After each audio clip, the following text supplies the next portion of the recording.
B काम my child. तुम इस तरह रोएगा तो आंट सिंथिया की आत्मा को तकलीफ पहुंचेगा।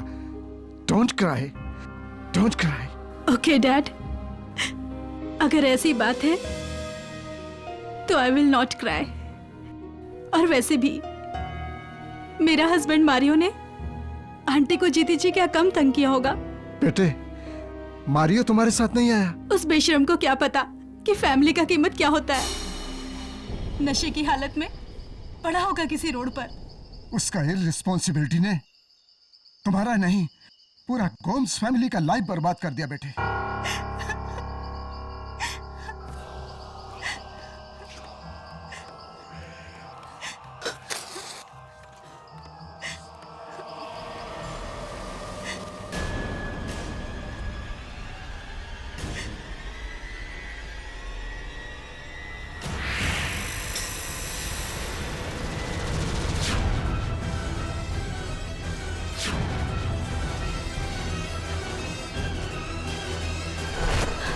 डैड, सी आंटी का फ्यूनरल तो 2 दिन पहले हुआ था ना?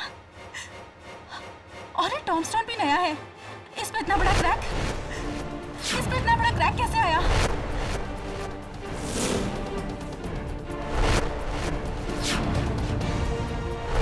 ये क्रैक? पता नहीं बेटा। ओह गॉड! और देखिए डैड, आसपास ये मिट्टी। डैड, ऐसा लग रहा है कि जैसे इसे किसी ने खोदा हो। What are you saying, Flavia? ये सिंथिया का कब्र कौन खोदा? कुछ तो गड़बड़ है। फ्लाविया, ये तुम क्या करता है? किसी का कब्र खोदना क्राइम है, क्राइम। ये तुम सिंथिया आंटी का कब्र क्यों? मुझे 100% यकीन है कुछ न कुछ जरूर गड़बड़ है। और मुझे तो डर है कि कहीं मारियो ने आंटी का कब्र खोदा होगा। मारियो ऐसा क्यों करेगा?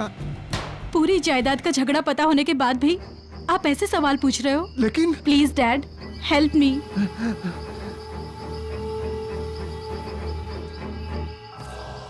खोलिए उसे।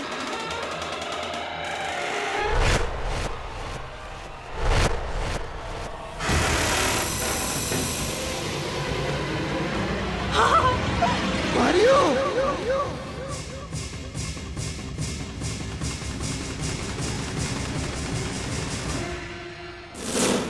डियर आंट सिंथिया, आपको आपकी ये नीज एमिली बहुत मिस करेगी। काश आप भी हमारे साथ होती।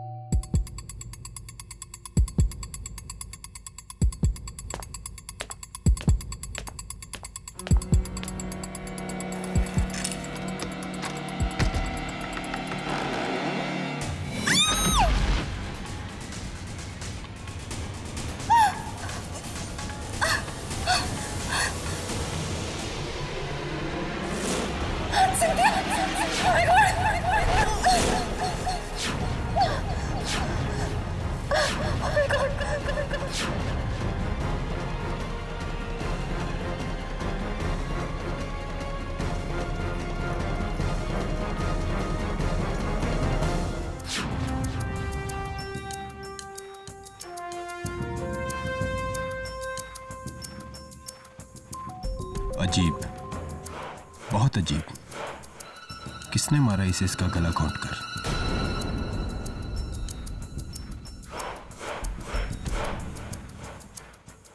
गले में चेन डालकर मारा इसे। ये देखो, इसके गले पे चेन की कड़ियों के निशान साफ दिखाई दे रहे हैं। साफ? ये चेन मिली बार कोने में।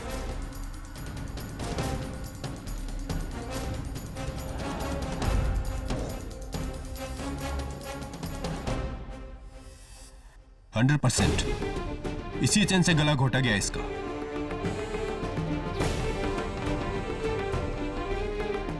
और रिचर्ड, मेरी भांजी एमिली का पति।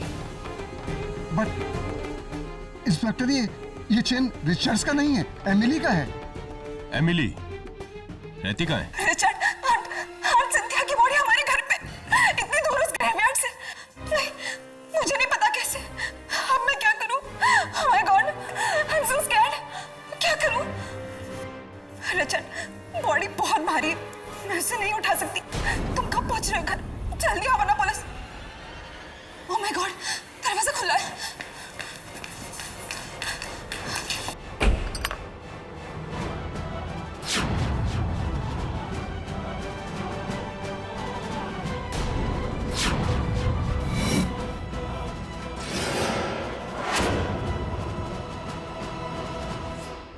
माय गॉड, सिंथिया का बॉडी यहाँ।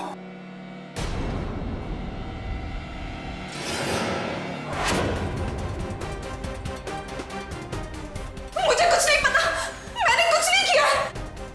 ये सब मारियो की चाल है, उसी ने मुझे फंसाया है। मारियो मर चुका है। What? और उसे तुमने मारा है। You are under arrest Mrs Emily Francis. नहीं, मैंने कुछ नहीं किया, मैंने किसी को नहीं मारा, ये सब झूठ है। चलो। नहीं, मैंने कुछ नहीं किया, छोड़ दो मुझे। नहीं।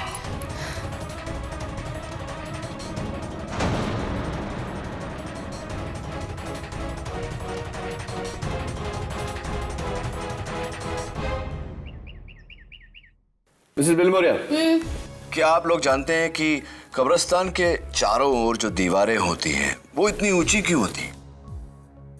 नहीं सर, क्यों? सिंपल, क्योंकि ये रिंगटोन तुमने लगाई है मेरे फोन पे। Yes sir. Bad ringtone. Hello, Richard Francis तुम्हारे पास अपनी बीवी का केस लेकर आएगा। उसका केस मत लेना, वरना पछताओगे। अच्छा, really? Thank you for the advice. लेकिन आप कौन? Hello hello, that's weird. Like your ringtone, that's also weird. Please change it. Yes sir. So I'll get that.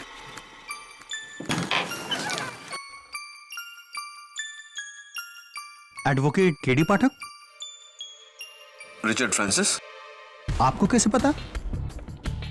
मेरे जासूस चारों ओर फैले हुए हैं। Just joking. बताइए मिस्टर फ्रांसिस, आपका कौन सा केस है जो मुझे नहीं लेना चाहिए? रिचर्ड, मुझे बहुत डर लग रहा है। मुझे इस लॉकअप में अकेले मत छोड़ो। यहाँ आसपास सारे खूनी हैं, लेकिन मैंने किसी को नहीं मारा। किसी को नहीं मारा मैंने, किसी का खून नहीं किया, किसी को नहीं मारा मैंने।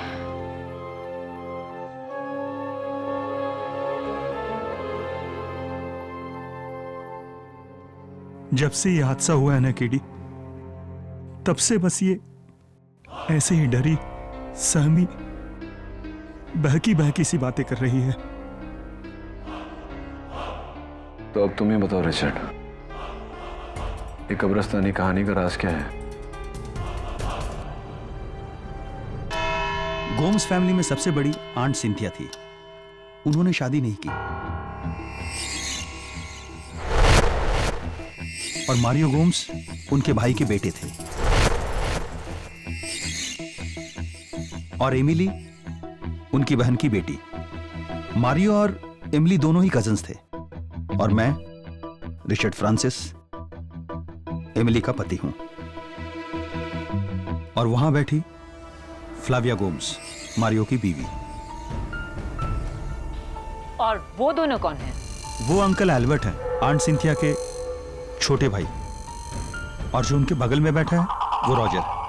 वो आंट सिंथिया की देखरेख करता था। यानी कि एक अकेली बूढ़ी आंट सिंथिया और आप सब उनके परिवार के लोग। जी। जिसमें से सबसे बड़े हैं एल्बर्ट गोम्स। योर ऑनर, मेरा बड़ा सिस्टर सिंथिया का गोवा में 40 एकड़ जमीन है।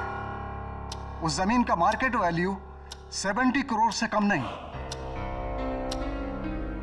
एमिली और मारियो का दोनों का इस जमीन पर नजर था और हमको ऐसा लगता है कि उसी जमीन के वास्ते एमिली ने मारियो को मार डाला।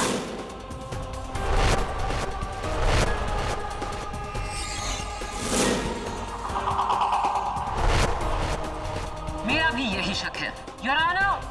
8 मार्च को सेंट मार्क्स कब्रिस्तान से जब पुलिस को सिंथिया गोम्स की कब्र से उनके भतीजे मारियो गोम्स की लाश मिली, तो उसके साथ एमिली की ये चेन भी मिली, जिससे मारियो गोम्स का गला घोटा गया था।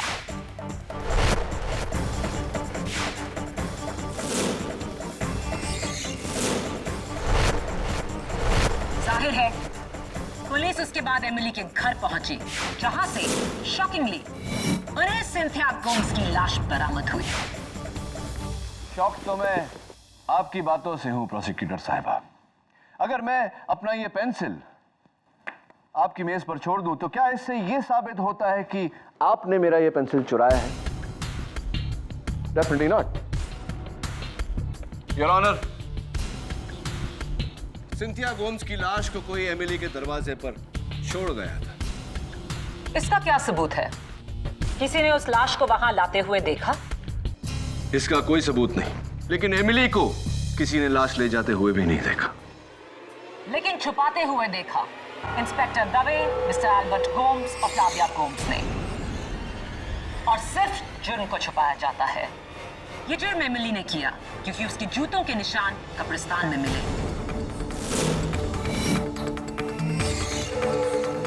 योर ऑनर, उस कब्र के पास गड़े फुटप्रिंट्स की फोटोग्राफ्स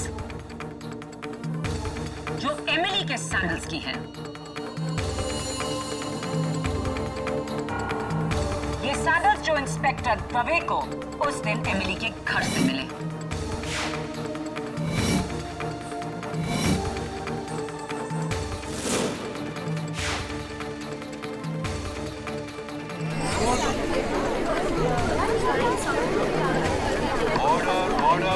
और इन सैंडल्स पर जो मिट्टी है उसी कब्रिस्तान की है। ये तो क्लियर सबूत है कि एमिली वहां गई थी।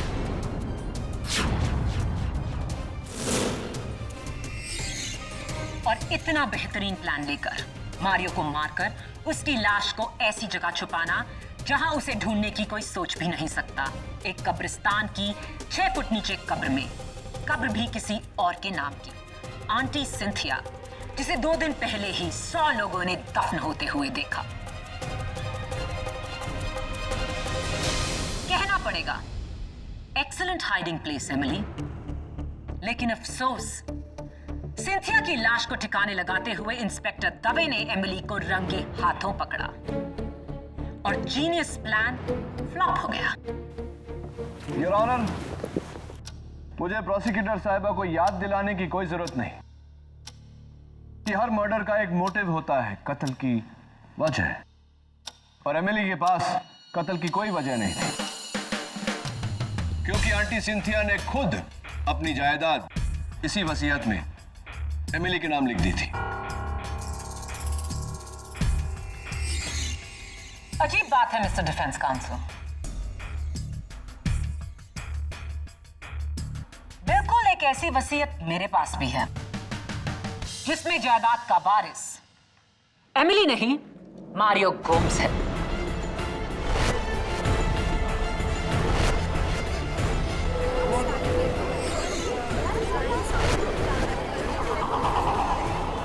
Order order. योर ऑनर, एक जायदाद के 2 दावेदार, कजिन्स मारियो और एमिली। इसीलिए एमिली ने मारियो की जान ली ताकि मारियो की मौत के बाद सारी जायदाद एमिली फ्रांसिस के नाम हो।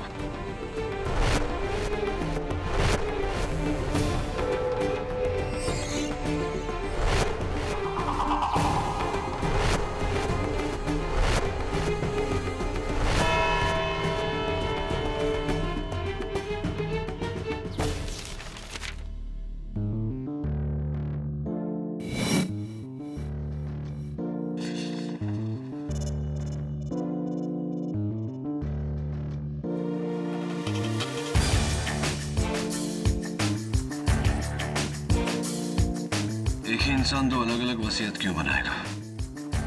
मैटर वही, डेट भी सेम, सिर्फ नाम अलग। नियति, आंटी सिंथिया कहां तक पढ़ी थी? सर, रिपोर्ट के मुताबिक वो एक एमकॉम ऑनर्स थी। एमकॉम? फिर सिग्नेचर की जगह अंगूठा क्यों लगाया? स्ट्रेंज। May be not. नियति, पार्किंसंस डिजीज था उन्हें। वो क्या है? मिसेस बिलमोरिया, पार्किंसंस डिजीज, जहां मरीज के हाथ पांव हिलते हैं ट्रेमर होते हैं, इसीलिए वो पेन उठाकर सीधा सिग्नेचर नहीं कर पाते, जिसके कारण आंटी सिंथिया ने अंगूठा लगाया था। Please change this ringtone.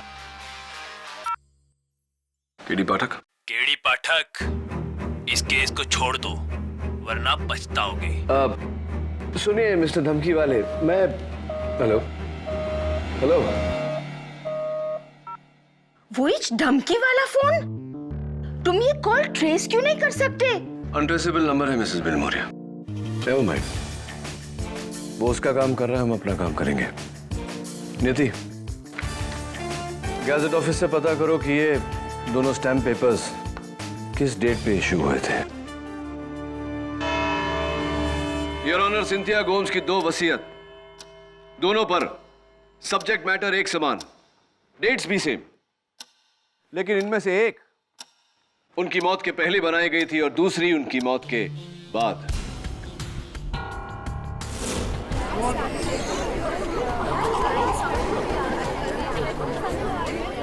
Order order. KD, ये तुम कैसे कह सकते हो? योर ऑनर, गवर्नमेंट रेगुलेशंस के मुताबिक जब भी कोई स्टैम्प पेपर इशू किया जाता है तो रजिस्टर में उसका डेट ऑफ इशू दर्ज किया जाता है। एमिली गोम्स के नाम जो वसीयत है उसका स्टैम्प पेपर 9 महीने पहले इशू किया गया था, लेकिन मारियो गोम्स के नाम जो वसीयत है उसका स्टैम्प पेपर सिंथिया गोम्स के मौत के 2 दिन बाद इशू किया गया है।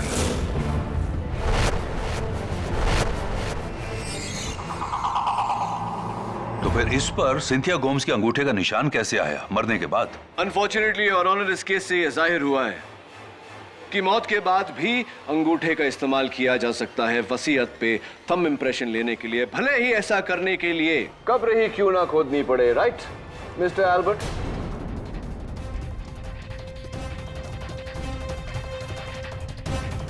मिस्टर एल्बर्ट, ये कब्र खोदने का शवल आपका ही है या नहीं? इज इट योर्स और नॉट? जी, ये शवल मेरा ही है, लेकिन 2 महीने पहले रॉजर ने मुझसे बोरो किया था। योर ऑनर, मैं रॉजर को कटघरे में बुलाने की इजाजत चाहता हूं। इजाजत। मिस्टर रॉजर परेरा, ये आपके हाथ को क्या हुआ? वो पिछले संडे मैं मोटरसाइकिल से गिर गया था तो फ्रैक्चर हो गया। फ्रैक्चर हो गया है? How painful, how sad. Anyway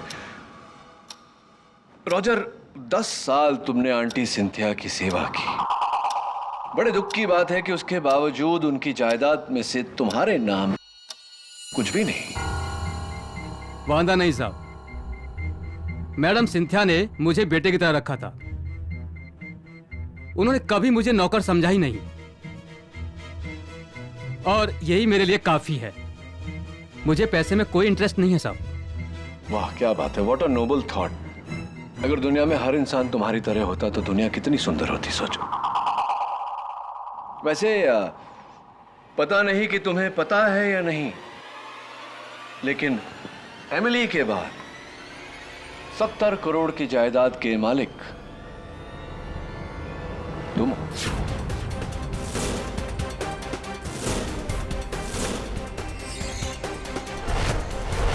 यानी कि अगर एमिली को कुछ हो जाता है, फांसी हो जाती है या उम्र कैद भी हो जाती है, तो तुम सीधा डायरेक्ट नौकर से मालिक। क्या?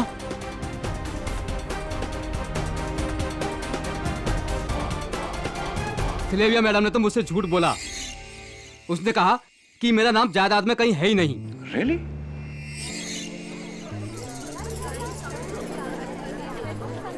यानी ये पूरा हिस्सा ये लेना चाहती है? नहीं, मुझे मेरा हिस्सा चाहिए। हाँ, और मिलना भी चाहिए तुम्हें तुम्हारा शेयर। लेकिन उससे पहले मैं ये जानना चाहता हूँ कि कमेलियन क्या होता है, जानते हो तुम? गिरगिट जो रंग बदलता रहता है। क्योंकि देखो ना, अभी थोड़ी देर पहले तुमने कहा कि तुम्हें पैसों में कोई इंटरेस्ट नहीं, और अब तुम कह रहे हो कि मुझे मेरा शेयर चाहिए। Interesting point. लेकिन उससे भी ज्यादा इंटरेस्टिंग पॉइंट ये है कि मैडम फ्लाविया ने आपको झूठ क्यों बोला? योर ऑनर, मैं फ्लाविया को कटघरे में बुलाने की इजाजत चाहता हूं। इजाजत। मारियो की वजह से सर, मारियो नहीं चाहता था कि रॉजर को इस बात के बारे में कभी भी पता चले कि उसका नाम भी वसीयत में है।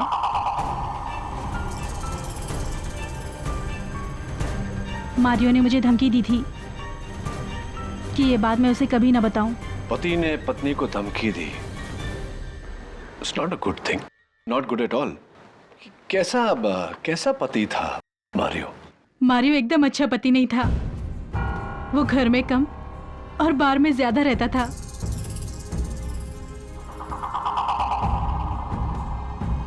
उसकी शराब पीने की गंदी आदत और उस पर सी अय्याशियां। मेरा लाइफ तो उसने एकदम जहन्नुम बना दिया था सर। शायद इसीलिए तुमने सोचा कि उसे जहन्नुम पहुंचा दो, है ना? Objection, Your Honor. Sustained. Sorry your honour. Sorry Flavia, तुम्हारा दिल दुखाने का मतलब नहीं था मेरा। एनीवे, अगला सवाल।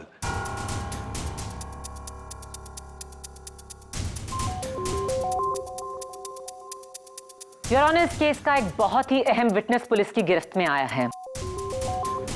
उस कब्रिस्तान का पहरेदार पीटर डिसूजा। मेरी आपसे दरख्वास्त है कि मैं उसे अदालत में पेश कर सकूं।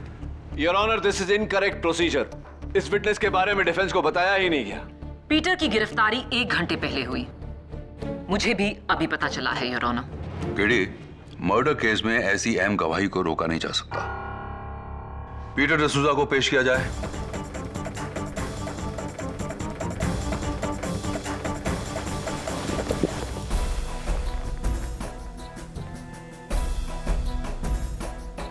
हमको माफी दे दो जज साहब, हमसे बहुत बड़ा मिस्टेक हुआ। हमको इसके लिए बहुत मनी दिया गया था। किसने दिया वो पैसा? फेस नहीं देखा। हाँ, क्योंकि सारा बात और ऑर्डर फोन पे आया था। हाँ, मगर वो एक आदमी था, उसकी वजह से मैंने ये सब कुछ किया। उसका नाम रिचर्ड था साहब। नहीं, मैंने किसी को फोन नहीं किया।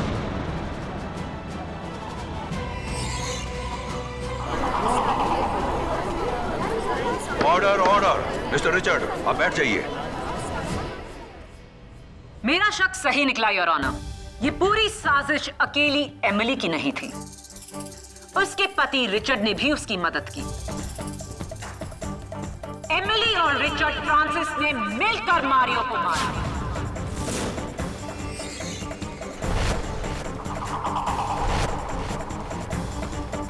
Your honour, may I approach the bench? You may. Your honour, इस नए विटनेस, नए सबूत की रोशनी में मुझे थोड़ा वक्त चाहिए। लेकिन पीटर डिसूजा की गवाही के बाद तुम्हारा केस और भी कमजोर हो गया। योर ऑनर, पीटर ने सिर्फ उसकी आवाज सुनी है, चेहरा नहीं देखा।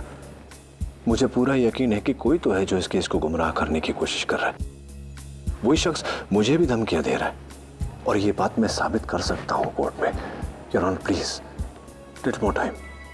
तो तुम्हें यह काम जल्द से जल्द करना पड़ेगा केडी, क्योंकि कल सुबह 9:30 से 10:30 के बाद इस केस की अगली तारीख 10 दिन बाद की है। तुम 10 दिन तक इंतजार करना चाहोगे या? नहीं योर ऑनर, 10 दिन में कुछ भी घुमाया जा सकता है। Tomorrow morning is okay. Granted. Thank you your honour. इस केस की सुनवाई कल सुबह 9:30 से 10:30 के बीच में की जाएगी। तब तक के लिए अदालत मुलतवी की जाती है।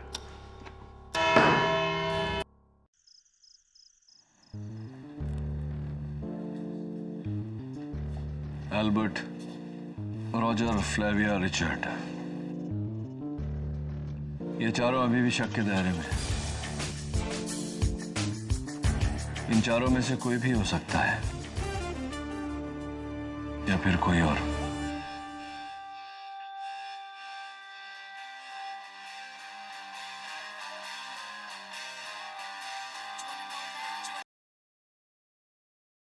बोलिए मिस्टर धमकी सिंह। कल सुबह अदालत मत आना, वरना मारियो के साथ जो हुआ तेरे साथ भी होगा केडी। Bloody idiot। किसी का खून नहीं किया, किसी को नहीं मारा मैंने। जी ये शवल मेरा ही है, लेकिन 2 महीने पहले रॉजर ने मुझसे बोरो किया था। नहीं, मुझे मेरा हिस्सा चाहिए। मारियो एकदम अच्छा पति नहीं था। उसका नाम रिचर्ड था साहब। नहीं, मैंने किसी को फोन नहीं किया। मेरा शक सही निकला योर ऑनर। एमिली और रिचर्ड फ्रांसिस ने मिलकर मारियो को मारा।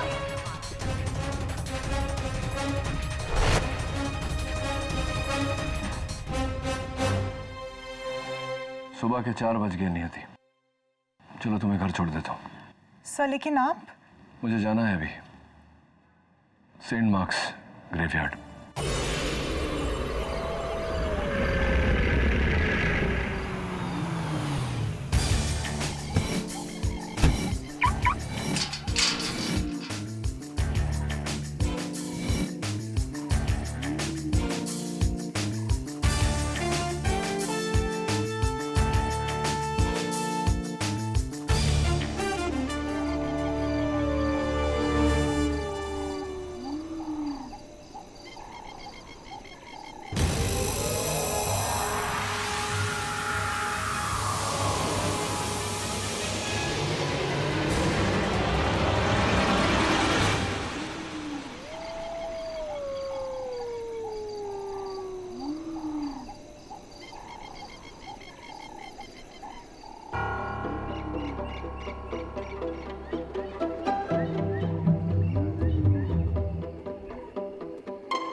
Good bye KD.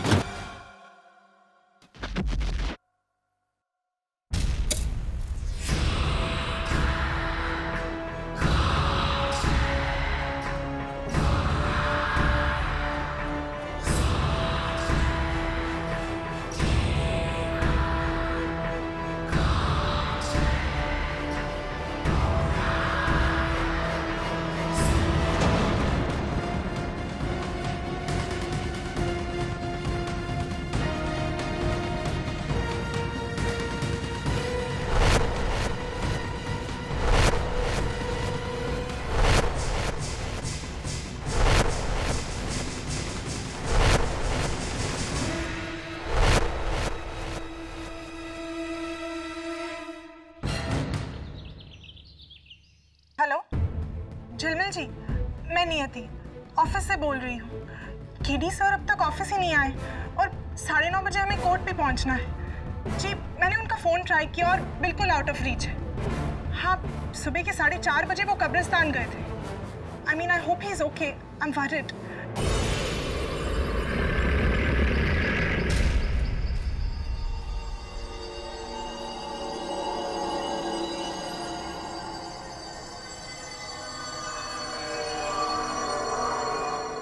गीली मिट्टी की खुशबू। Oh my God. This is not good, Mr. Kitty Pathak. Not good at all. Is anybody there?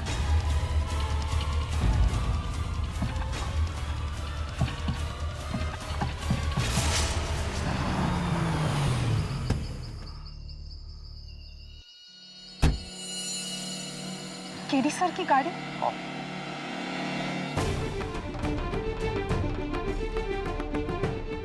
Calm down, Kitty. Easy. Panic मत करो। पैनिक करोगे तो सांसें तेज चलेगी, ऑक्सीजन खत्म हो जाएगा। Easy. You can do it. Okay. Let's think about this. Next step. Cell phone. Right. Cell phone.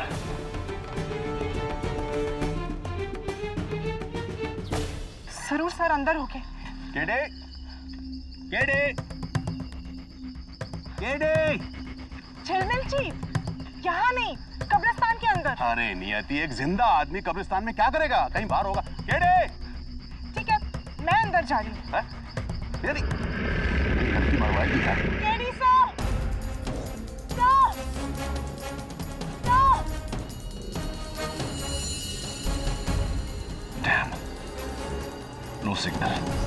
Oh, come on.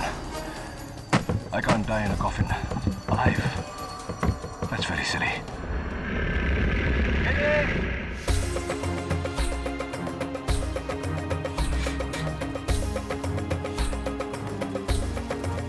Signal भी नहीं है। इसलिए तो सर का फोन आउट ऑफ रीच आ रहा था। KD sir!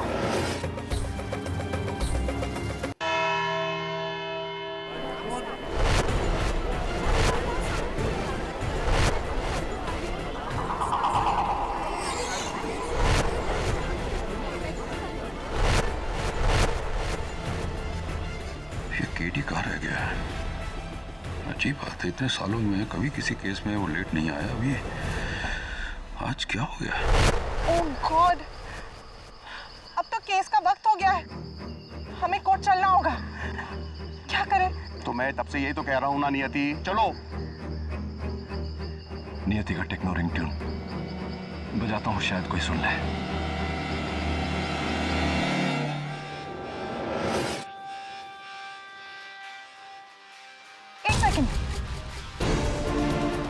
क्या हुआ? यहाँ से कुछ आवाज आ रही है, कोई इंग्लिश गाने की। गाने की? हाँ, हो सकता है ये किसी डीजे की कब्र होगी। अंदर भी बचा रहा होगा बेचारा। टेक्नो बीट्स, मेरा रिंगटोन। कान बज रहे हैं तुम्हारे कान। कब्रिस्तान है ये। अभी चलो, लेट हो रहे हैं, कोर्ट मुकदमा शुरू हो गया होगा। चलते। योर ऑनर, आधा घंटा हो गया है और केडी का कोई नामो निशान नहीं। Well KD, I think you are finished. Cell phone पे सिग्नल नहीं, कोई तेरी आवाज नहीं सुन रहा। ये तेरा आखिरी केस था और ये तेरी पहली और आखिरी कबर। Sorry to say good bye KD. Good bye KD. Good bye KD. Oh my God, अब समझ में आया मारियो का खून किसने किया, लेकिन क्या फायदा? कैसे साबित करूंगा कॉफिन में? योर ऑनर, मेरी राय है आप इस केस का फैसला सुना दीजिए।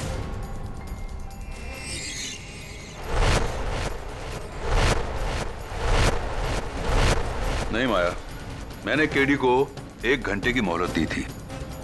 अभी भी आधा घंटा बाकी है। Let us wait. KD, you can't die so easily. इतनी आसानी से नहीं मर सकते तुम।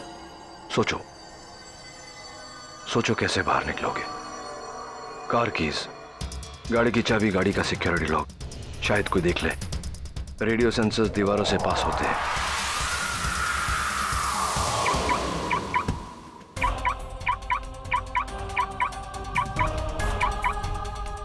झिलमिल जी, गाड़ी की लाइट। हाँ, मुझे लगा था कि केडी अंदर ही होगा और सो रहा होगा। KD sir! KD sir! KD! अंदर तो कोई नहीं है। मैंने कहा था कि गाड़ी उसकी खराब हो गई होगी, गाड़ी यहीं छोड़ करके वो कोर्ट चला गया होगा। चलो। नहीं झिलमिल जी, आई एम श्योर ये कोई इशारा है हमारे लिए। केडी साहब हमें कांटेक्ट करने की कोशिश कर रहे हैं। I am sure. हो तुम पागल हो। चलो मेरे साथ चलो। देखिए, आप आए या नहीं आए, I am sure KD sir अंदर है। मैं अंदर जा रही हूँ। अरे यार, ये लड़की फिर मरवाएगी। नियति! नियति! अरे नियति!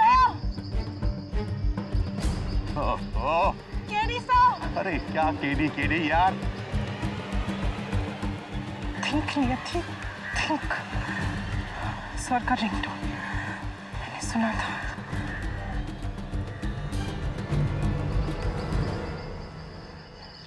इस कबर में।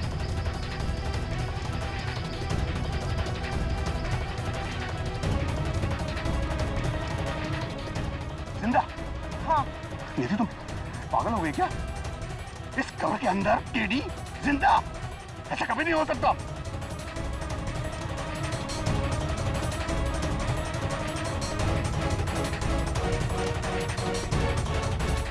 झिलमिल जी, ये देखिए, यहाँ की तारीख है 1991, यानी कि 20 साल पुरानी। और यहाँ की मिट्टी देखकर ऐसा लगता है जैसे किसने अभी इस पे डाली हो। एक minute, I am very sorry नियति। क्या हुआ? नहीं, मुझे लगा था कि कुछ तुम में, लेकिन नहीं, इंटेलिजेंट, फैंटास्टिक। क्या तुमने ढूंढ निकाला। एकदम इस कब्र की मिट्टी ताजा है, ऐसा लगता है कि अभी अभी ये कब्र को दफनाया गया है। झिलमिल जी, हमें ये खोदना होगा अभी इसी वक्त। मैं नहीं खोदूंगा कब्र। लेकिन आप ही तो। नहीं, मैं कब्र को हाथ नहीं लगा सकता। मैं अच्छा ठीक है, आप किसी की मदद तो ले सकते हैं ना।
With due respect, Your Honor, KD का ये कोर्ट हियरिंग मिस करना साफ कहता है कि उसके पास अपनी क्लाइंट की बेगुनाही का कोई सबूत नहीं।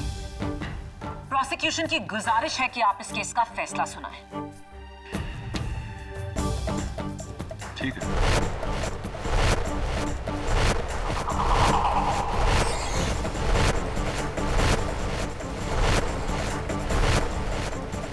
10:30 बजने वाले हैं और योर ऑनर, लेकिन अभी तक 10:30 बजे नहीं। केडी, ये कोई टाइम है अदालत पहुंचने का? I am extremely sorry your honour. Have you forgotten the decorum of the court? तुम्हारा ड्रेस कोड का? मैं अदालत का वक्त जाया नहीं करना चाहता था, इसलिए इसी तरह आना पड़ा। What has happened to you? ये तुम्हारी ये हालत कैसे हुई है? दरअसल बात यह है कि अब तक मैं उसी कब्रिस्तान में 2 गज जमीन के नीचे गाड़ा गया था। क्या?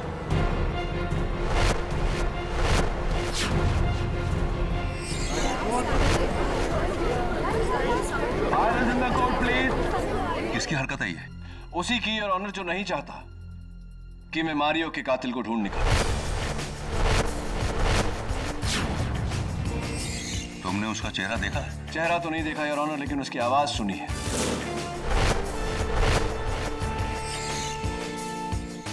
कौन है? योर ऑनर, जब से ये केस शुरू हुआ है मुझे फोन पे धमकियां आ रही हैं। और आज कब्रिस्तान में जब मैंने वो आवाज सुनी, गुड बाय केडी, तो वही आवाज थी, लेकिन एक फर्क, उसमें एक टोन था जैसे कि फोन पर हमें सुनाई देती। यानी? इसका मतलब योर ऑनर कि कोई वॉइस चेंजर या वॉइस डिस्टॉर्टर से बात कर रहा है। एक ऐसी मशीन जो पतली आवाज को मोटी बनाती है। योर ऑनर, इस केस से जुड़े सभी लोगों में 2 ही लोग हैं जिनकी आवाज पतली है, एमिली और फ्लाविया। और चूंकि एमिली जेल में थी, जाहिर सी बात है कि यह आवाज फ्लाविया की है।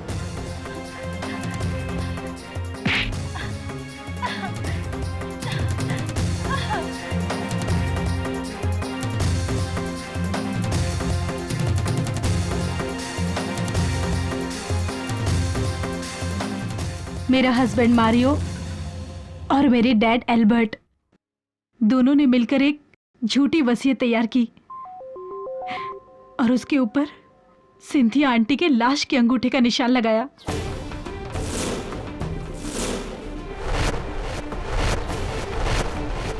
मारियो ऑस्ट्रेलिया सेटल होना चाहता था, पर मेरे साथ नहीं, उसकी गर्लफ्रेंड के साथ, वो भी मुझे धोखा देकर। इससे पहले कि वो मुझे धोखा देता, मैंने उसे धोखा दे दिया, उसकी जान लेकर।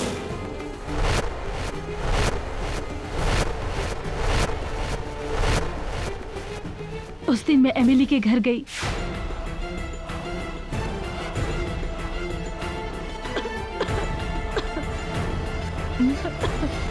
मैं अभी पानी लाती हूँ। वहां से उसके जूते और चेन चुराया और उसी चेन से मैंने अपने पति का मर्डर कर दिया।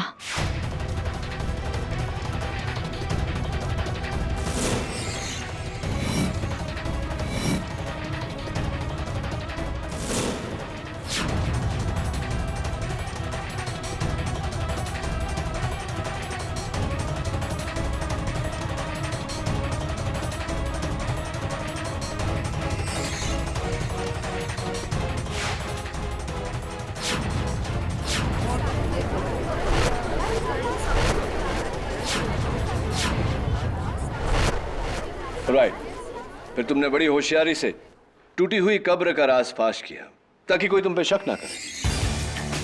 फिर बड़ी चालाकी से एमिली के घर गई और उसके चुराए हुए जूते तुमने वहीं रख दिए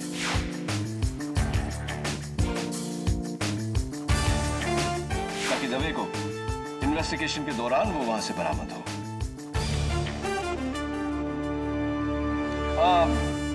बस एक आखिरी चीज, वो जो आप आवाज बदलने के लिए जो बॉक्स यूज करती है वो जरा आपके बैग में ही होगा, चेक करिए जरा।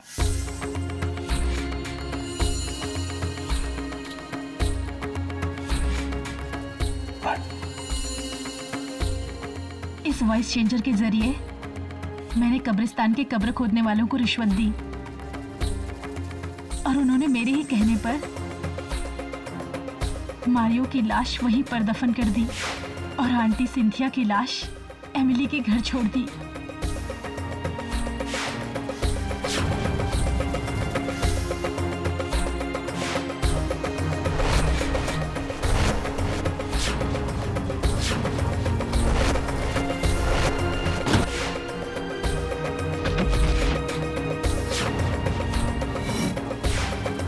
The confession is now complete, Your Honor. Flavio Gomes के इकबाल जुर्म के बाद अदालत उन्हें फौरन हिरासत में लेने का हुक्म देती है।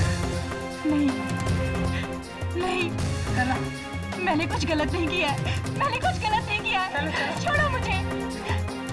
और इस केस से जुड़े एल्बर्ट गोम्स पर अदालत अलग से मुकदमा चलाने का हुक्म देती है। और एमिली फ्रांसिस, इन्हें अदालत मारियो गोम्स के कत्ल के इल्जाम से बाइज्जत बरी करती है।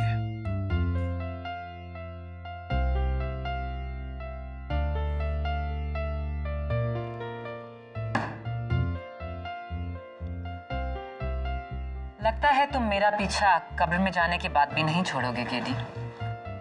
पन इंटेंडेड और unintended.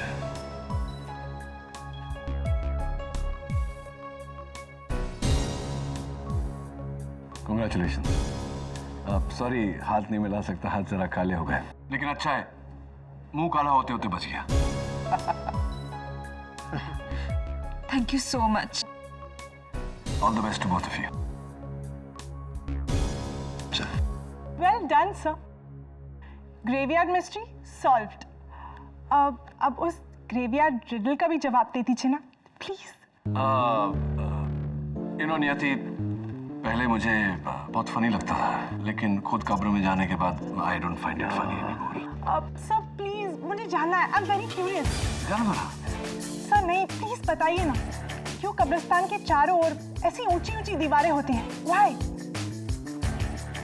Okay, if you insist.